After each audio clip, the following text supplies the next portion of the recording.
Brazilian রাফিনহার জোড়া গোলে ভর করে এমবাপ্পে ডেম্বেলের পিএসজিকে ঘরের মাঠে মুড়ি খাইয়ে দিল বার্সেলোনা। আবারও ব্রাজিলিয়ানদের কাছে স্বপ্নভঙ্গ হল পিএসজির। এর আগে স্মরণকালের সেরা এক কামব্যাক করে পিএসজিকে নক আউট থেকে বিদায় করেছিল বার্সা। সেবার নায়ক ছিলেন নেইমার, এবার নায়ক আরেক ব্রাজিলিয়ান রাফিনহা। তার জোড়া গোলে এমবাপ্পে ডেম্বেলের পিএসজিকে তাদের নিজেদের মাঠে গিয়ে প্রায় ধরাশায়ী করে এলো Spanish club Barcelona. Home advantage নিয়ে কথা ছিল বার্সাকে ইচ্ছে মতো তুলোধুনো করবে পিএসজি, কিন্তু তা তো পারল না, বরং উল্টো নিজেদের মাঠেই নিজেরা হজম করে বসলো 3 গোল। রাফিনহার জোড়া গোল এবং সাবে নেমে মিনিট পার হতে না হতেই ক্রিস্টেনসেনের গোলে ফার্স্ট লেগে জয় তুলে নিল কাতালানরা। আরাউহোর পারফরমেন্সটা এক কথায় অসাধারণ ছিল, নিজের সেরাটা দিয়েছে। কিউলসদের উচিত আলাদা করে তাকে ধন্যবাদ দেয়া। নিউট্রাল ফ্যানদের কাছে কেন জানি ডিলিট, মিলিতাও, রুবেন ডিয়াস বা আর অন্যান্যদের মতো আরাউহো সেরকম বাহবা পায় না।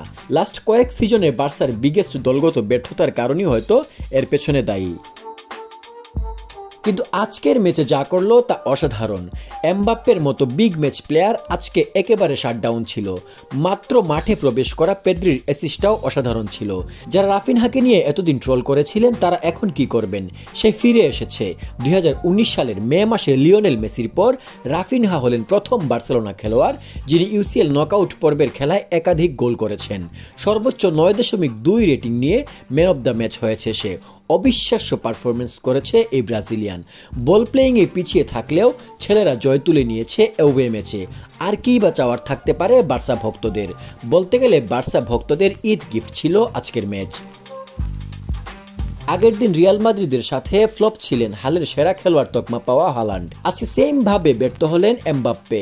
বার্সার ডিফেন্সের পকেট থেকে 1-2 বার যা মুখ বের করে বাইরে তাকালেন, সাথে সাথেই আবার পকেটে পুরে নিল বার্সা ভক্তরা। পুরো ম্যাচে একটাও অন টার্গেট শট নিতে পারেনি সে। মাত্র 25% ডুয়েল জিতেছে, 13 বার বলের পজিশন লস্ট করেছে। আর এই এমবাপ্পে আসছে মাদ্রিদে, এসে নাকি বার্সাকে হালি দিবে। অথচ আজ কি করলো সে বার্সার ডিফেন্ডারদের সাথে বার্সা প্রমাণ করে দিল যে পারে, সে ঘরে বাইরে সব জায়গাতেই পারে। জাভিও দেখিয়ে দিলেন তার টিচার এনরিকেকে। ছাত্র এখন তার শিক্ষককে ছাপিয়ে গেছে সব দিকে। সে এখন শিক্ষকের ডেরায় গিয়ে শিক্ষককেই শিক্ষা দিয়ে আসতে পারে। তবে পিএসজিতে হঠাৎ চমক দেখিয়েছে সাবেক বার্সা প্লেয়ার দেম্বেলের অসাধারণ শটে গোল এবং সেলিব্রেশন দেখে মনেই হয় না সাবেক ক্লাবের বিরুদ্ধে গোল করেছে সে। যেন বার্সেলোনার প্রতি তার যত ক্ষোভ, ঘরের শত্রু বিভীষণ। এছাড়া সেরা পারফরমেন্স দেখিয়েছে বিতিনহা ও নুনো মেন্ডিস। এমবাপ্পে নিজের সেরাটা দিতে না পারলেও প্রেসার ক্রিয়েট করেছে।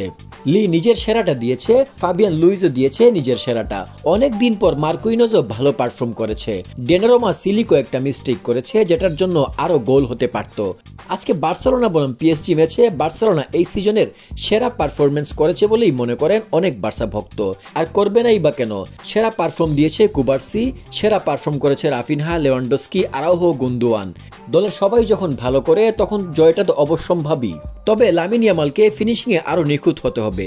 পাশাপাশি ক্রিস্টেনসেনের ইয়েলো কার্ডটাও নেক্সট ম্যাচে ভোগাবে বলে মনে হচ্ছে। দেখা যাক পরের লেগে বার্সার মাঠে এসে বার্সাকেই শিক্ষা দিতে পারে কিনা এমবাপ্পের পিএসজি, নাকি তারাই আবার শিক্ষা পেয়ে বাতিল হয়ে যায়।